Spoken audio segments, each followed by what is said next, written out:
our conversation this morning is nothing far from what has become a menace. There's hardly any month that goes by that we don't experience some kind of shortage. The current set or the current round of shortage is one that has endured for over 2 weeks. First, it was blamed on the disruptions that were occasioned by the End Bad Governance protest. That protest has long ended. But the fare queues will just not go away. In some places, including the Federal Capital Territory, people are forced to buy fuels even from fueling stations at prices way beyond what we know as the pump price. Some persons are buying at about 1,000 naira per liter. It's even worse when you have to do black markets. One, you can't guarantee the quality of the product. Two, that's putting your engine and fuel pump at risk with all of those mixtures. You are taking in things into the system that could further damage the vehicles, and you don't buy them any cheaper. This morning, we are taking a look at the situations across the country. We understand that the severity may vary from one place to the other, but the fact that even states like Lagos that are sitting next to the tank farms have these long queues, adorning the city, tells you what the situation will be as you move further away, from Lagos. The NNPC had continued to assure that it has over, is it 1 billion liters they tell us every time, something in the excess of 1 month of supply.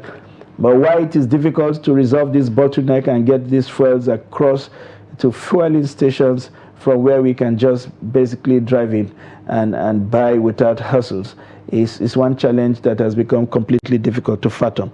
And this morning we are opening our phone lines to you. We'd like to hear what the situation is. Basically tells us how difficult it is to access these commodities and what are the prices exactly and the experience people have had to endure, to be able to fuel their cars and attend to their basic daily needs. And of course, how this whole disruption is further exacerbating the cost of living crisis, because if the foods if it would cost so much to transport the foods from the fan zones to the marketplace, you can then imagine how much households would have to pay to be able to buy this food. So our phone lines will be displayed shortly on the screen.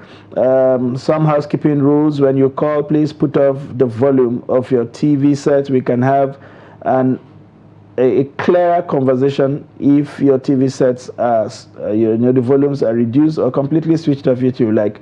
And so it will allow for a better fidelity, and then our audience of viewers, as the case may be, would hear you clearly and whatever you have to say. So please put up the volume of your TV set as you call us, and please go straight to the point: your name, where you're calling from, make your point, and make room for other people to also contribute. We want to harvest as many thoughts as possible from as many places as possible across the country. It's a very big country, 774 local government. You can imagine how many wards are there, well over 10,000 wards.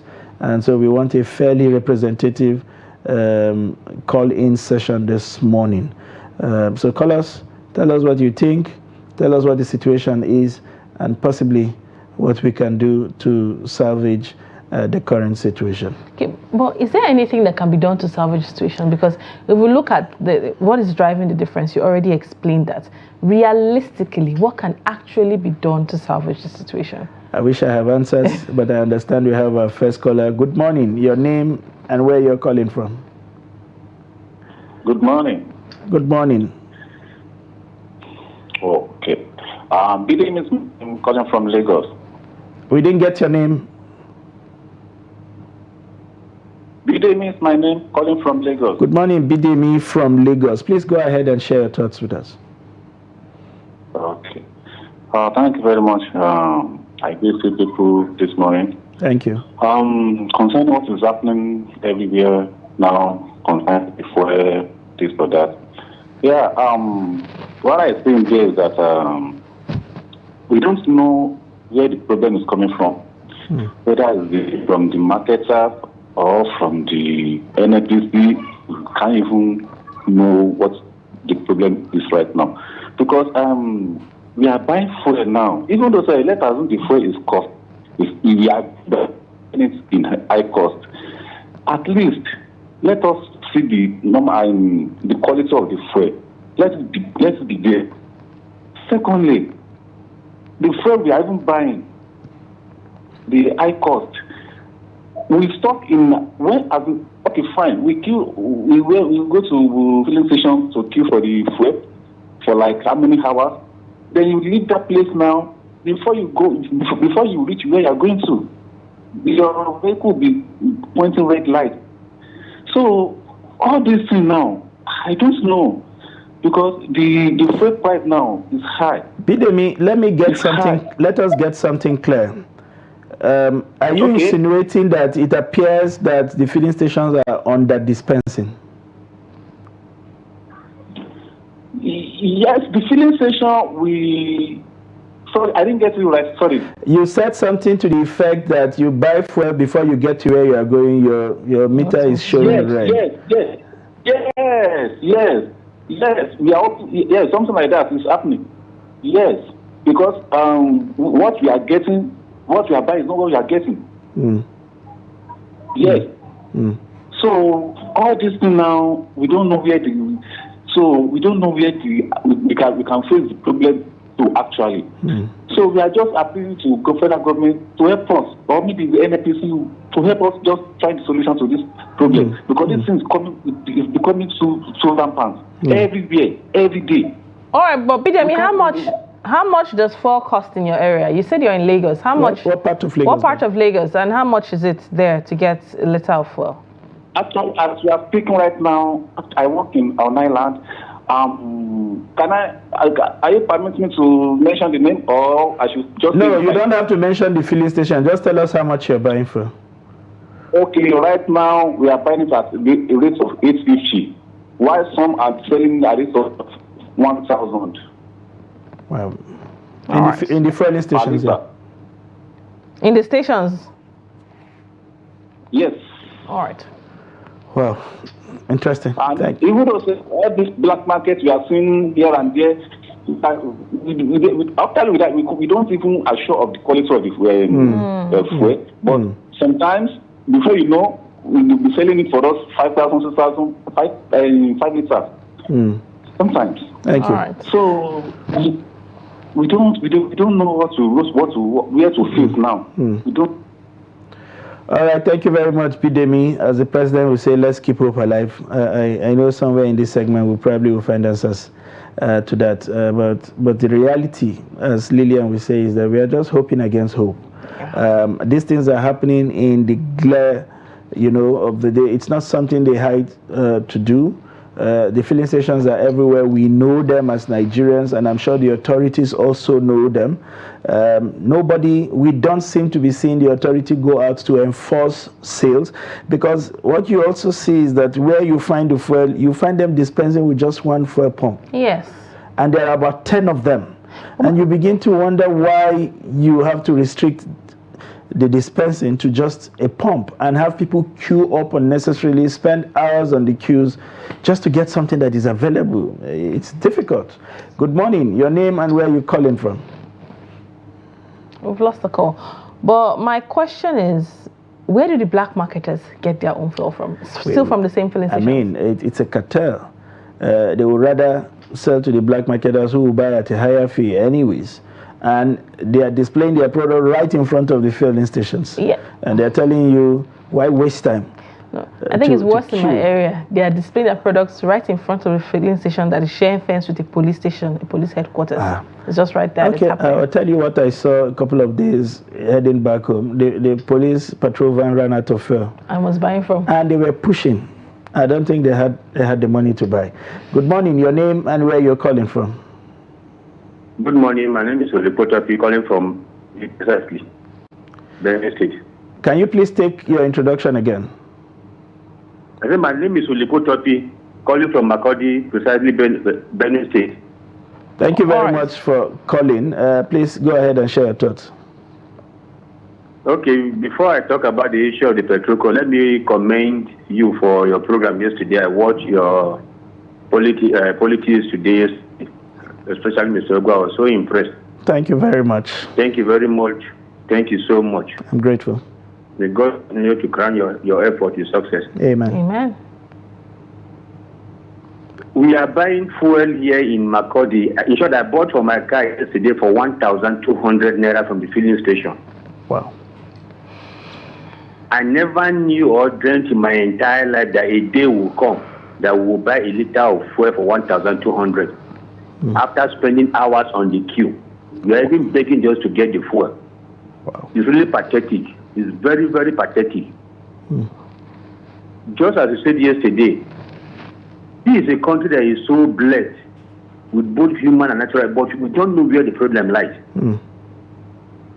When we are told before 2012, during the era of Goodluck Ebele Jonathan, that how can Nigeria be buying 10 liters of fuel for 5,000 or 6,000? Now we are buying that 10 liters for 6,000, more than, for crying out loud, 12,000 naira for 10 liters of fuel.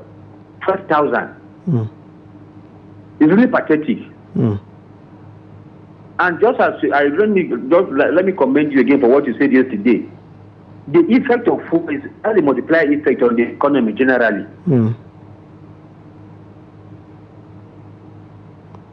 True. Oh my, we lost him. But I mean, if you can, please call us back and finish your thoughts. But we can agree less with some of the things he communicates. 1,200, 10 liters of fuel, 12,000. I stay. I live about 13, 14 kilometers from the city center. And at minimum, I probably would drive 25 kilometers daily. I wonder what a 10 liters of fuel would do for me. And if I have to do that every day, then I'm out of job. I'm practically poorer because I walk. All right, let's quickly take this call. Good morning. What's your name and where are you calling from? Hello, good morning. Good morning, please. I'm calling from Zaria. Thank you. Can you turn down the volume of your TV set and talk to us through your phone so we could hear you properly? It's not complete. All right, thank you. So go ahead, tell us how much is fuel in your area and what's your thought on our conversation this morning? In Zaria, oil is around within the range of 940 naira to 908. In the filling stations in Zaria? Yes. Your TV set is still on, sir. We are getting a talkback effect. Yeah, it's echoing. Okay, sorry. Is it okay now? All right, please go ahead with your thoughts. Okay. I think the problem with this oil industry as the largest investor in it now, Ali Dangote has complained. The cabals in it are much more powerful than the cabals in drug dealing. Because there's no how in a country that we have crude oil and we have refineries that we have been maintaining, maintaining the refinery or maintaining the staff of the refinery, and we still cannot produce the liters we can consume with our country. And you see filling stations having, as you have said, filling stations having 20 pumps, 30 pumps, only selling with 2 dispensing pumps. And the government is there without questioning them or trying to discipline those major marketers. I think they are the main problems. Because if independent marketers have products available, they are out for business. They'll be out to sell their and make money. But independent marketers right now cannot even afford to buy products from other private depots. Only surviving of the fuel now is relying on NMPCL, and it's not ready to give out the product to the just continue that to satisfy the need of Nigeria. So the main problem is with the government. Thank you very much, most kindly, for your interventions this morning and giving us an idea of how the situation has gotten worse from the small but very popular city of Zaria. 940 950 naira per liter. Is way out of the mark, if you ask me. But what do you expect in Zaria if as our first caller told us, you will buy at 850, right in the heart of Lagos, next to the tank farms.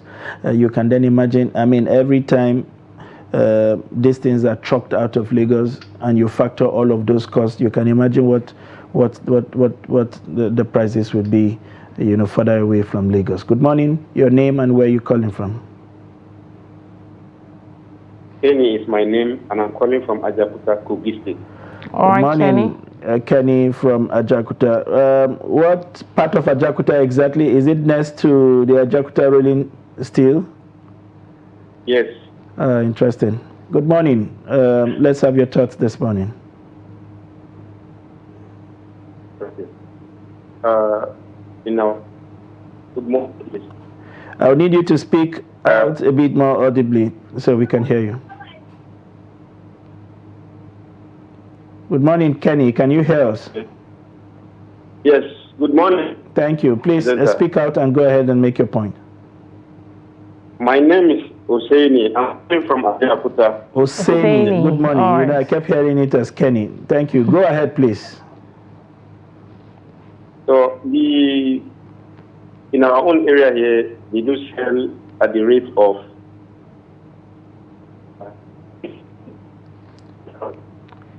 Oseni? Yes.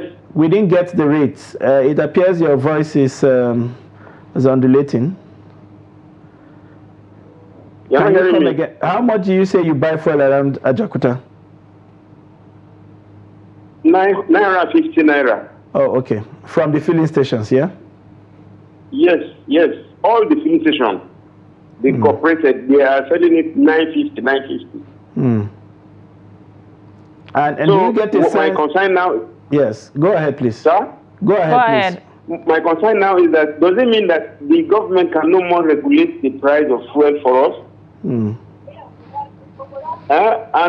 the way things are going in gone are the days, government will go out and allow the law enforcement to take care of these people. Even the marketers, they are causing hardship to the country. Please, I wish they can listen to you people because you people are doing a great job. Thank you very much. God bless you. Thank you very much, Hussein. Thank you, sir. Thank you, and you have a great day ahead. It's a difficult one. No, I thought the closer to the tank farms, the cheaper the petroleum product. Should be, really. Should be. So how come Benue is at 1.2 and we're having Zaria, that's in Kaduna, at 800? Is Kaduna closer? So the other thing is also scale. So you have a lot of traffic towards Zaria and Kanu than you have towards Benue because of the commercial nature of those places. So you probably have more players in that space, and so that can help to regulate price a bit, as against what you have in Benue. That's just my thought. All right, let's quickly take this call. Hello, good morning. What's your name and where are you calling from? Daybreak. Good morning. Good morning. TV Trust Television. Thank you very much. I want to my contribution. All right, but tell us your name first and where you're calling from, then go ahead with your contribution. My name is Joseph Idoko. I'm calling from Makurdi, Benue State Capital. Thank you very much, Here Mr. we buy Idoko. fuel for 950. And from the analysis of the federal government, the fuel subsidy remover are making a lot of profit because I saw the July declaration was 2.something trillion. Why are we suffering like this? That is my question. Thank you. Thank you, Mr. Idoko, and have a great day ahead. It's a very difficult conversation to have, and every day when these things occur, you find it even more difficult to situate.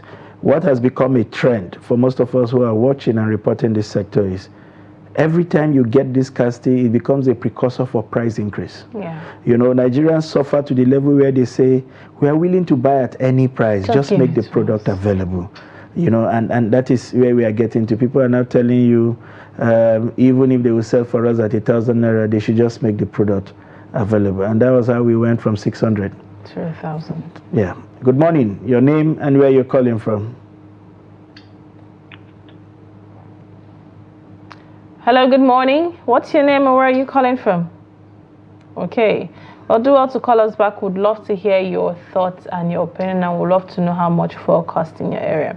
The fact that, Nigerians are just the comfort of driving into a station and getting fuel comfortably and going out saves you a lot of stress than, you're queuing up and then you still buy it at that high amount at the end of the day. It just doesn't add up. It's not nice. Good morning. Your name and where you're calling from? Yes, I'm James from Benue State. Good morning, James. Welcome back. We are buying fuel in our area 950. And that is too much. We didn't get the price. His TV set is on. 950. Go ahead, please. So, when I say Nigeria has everything, we have the gold, we have the fuel, and why is still Nigerians suffering? Does it mean that the past government cannot combine forces with this present government to elude this? People are dying.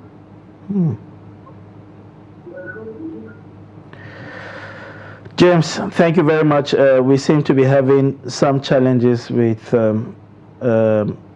that call. Your voice seems to be coming on and off. If you can, please call back and finish your thoughts. But I think we get the drift of his intervention. We were able to tell us how much they buy fuel, and I think before he went off, he has claimed people are dying, and that's the truth. There is a direct relationship between the price of fuel and almost the price of everything else in this country, and it tells you why basic commodities are priced out of the reach of the average Nigerian. That is, if there is still anything called an average Nigerian. Good morning. Your name and where you're calling from. Hello. Hello. Good morning. Good morning. Can we have your name and where you're calling from? Okay, my name is Chibueze. I'm calling from Enugu. Good morning, Chibueze from Enugu. What part of Enugu? Nsukka, precisely. All right. How is Nsukka this morning? Are you getting rains? It's raining. It's raining since yesterday. Oh, okay. That's nice. I'm sure the farmers will be happy. Please go ahead and share what the experience is from Nsukka.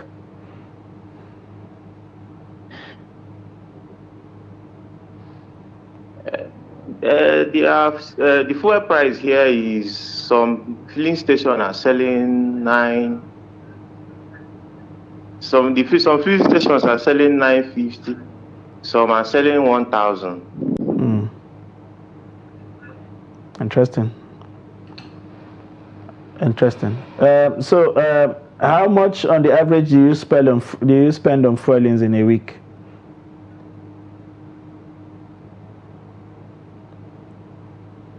Can you hear me? Okay. Well, let's start again. The typical Nigerian story. But I think he more than makes the point. We now understand that Nsukka sells about 950 to 1,000. Pretty much an average of about 950 across most places that we have spoken to. Only Lagos is reporting about 850, and you can understand why that is. But the story is the same everywhere, and I'm sure as you move towards Port Harcourt, it's even worse. With the presence of the refinery and all, the situations always in Port Harcourt is way, when prices were at 180, 145, Port Harcourt was doing 250. So today, if you could get 850 in Lagos, you can imagine what goes on. I wish we would get a caller in Port Harcourt, in Maiduguri and Sokoto, just to give us an idea of what these things are. Good morning, your name and where you're calling from. Good morning. Good morning. I'm Okechukwu Nwogo, calling from Ebonyi State. Good morning, Mr. From Abakaliki. I'm fine. Yes. Thank you very much for joining us, Mr. Okechukwu. Please go ahead. Okay. Here in Abakaliki, outside the day before yesterday, I bought 900 naira and 910 naira. Here in Abakaliki capital. Yeah. On the average, Mr. Okechukwu, how much do you spend on fuelings in a month or in a week? I spend roughly 10 to 15,000 weekly. Every week? Yes. Give and take? I've regulated my movement. Oh, okay. With a regulated movement, about 60,000 naira in a month. Makes sense. Abakiliki is not exactly a very big city. When you extrapolate that to bigger cities, you can then begin to understand what the average households spend. I do 25 kilometers daily on the minimum. The days I have very busy schedule, I do 50 kilometers. So that is understandable. Yeah. Can you hear me? Yes, we can, Mr. Okeke. So please, we are calling on our government. We are calling on our leaders to hear the cry of the masses. It's no longer funny. It's no longer funny. They should do something to cushion this effect. I don't understand what leaders do. As soon as you enter power, the first thing is to enforce hardship on people. Last regime, as soon as the last regime was sworn in, the first thing they did was to close border for food. And people began to suffer. This present regime, as soon as it was sworn in, the first thing was to remove fuel subsidy, imposing hardship on people that elected you. Is that good governance? They should do something. I don't blame them because they don't buy this fuel that we're talking about. They are using us for goodness sake. They should look into our plight and do something positive. Thank you very much. Thank you, Mr. Okechukwu. And I agree completely with some of the observations that you have made. This government it has come to the point where it can no longer ignore the cries of Nigeria. You cannot, as an average family person in Nigeria, endure high energy cost of fuel, high food cost. You know, the level of inflation is completely out of range. It's at 40% food inflation. It's practically unbearable for any household. Yesterday, I was having a conversation with a fairly moderate Nigerian by the virtue of where she works and where the husband works. And she was complaining that she can no longer sustain the purchase of an inhaler. Yes. Cost of drugs completely out of the roof. You know, and so if you have a medical condition added to the cost of living and the cost of energy, which by the way is petrol and electricity, you're done for. And this is something the government has to have a way to listen and intervene immediately. And that's where most of this... It's possible that they don't understand. If we cut maybe people have been calling for cutting the cost of governance, and the cost of it is really slashed down to the barest minimum. So many instances are taken off from them and they get to live the life of regular Nigerians. Purchase foodstuffs by yourself. Bring out money from your pockets to do. Maybe they would see the difference. But while we're waiting for that, let's quickly take this call. Good morning. What's your name and where are you calling from? Okay. Well, talking about cutting the cost of governance, I wish it was something Nigerians could do. There were all kinds of uproar when the government muted the idea of a new jet for the president. By the way, the presidential fleet has about 9 jets at a time when 44 commercial operators cannot raise forests to service commercial planes. We have 9 of them, you know. But the government called the bluff of everybody. She has not, I'm not sure if this government is a she or he. The government has not bothered to explain a 225 billion naira out of pocket expenditure, not budgeted for. From wherever they decide to spend that money. I think Nigerians deserve explanation. They deserve to know why you will prioritize a private jet over and above the crisis that Nigerians are enduring. You promise CNG buses, it's been 1 year later, it appears these buses are coming from the moon. Even if they were falling from the moon, they should have hit the earth by now. Well, they were commissioned, but they have been commissioned in the State House. Yes, we've not seen them on the streets. We've not seen them yet on the streets. So the impacts are not trickling down as far as the cost of transportation is concerned. You've talked about raising import duties for food, and 1 month later you are saying it's officially starting. We should be seeing those foods in the market like yesterday. It's not something we can continue to fantasize about until everyone completely drops dead. And that's what Nigerians are asking for. It's not a miracle. Just walk the talk. Let us see prices of food go down. That's it. We have another caller. I understand your name and where you're calling from. Oh, okay. We lost that again. I hope, that's all Nigerians are asking for. Let whatever they can, whatever it's available, let it be affordable. Nobody is asking for manners from heaven, really. But they just want. If you can't make our lives better, don't make it worse. And I think that's the summary of what we have heard from Lagos to Enugu, to Abakaliki, to Makurdi, and to Zaria. It more than summarizes the pathetic Nigerian situation. I'm sorry to use that language, basically, but that's the reality that Nigerians are enduring.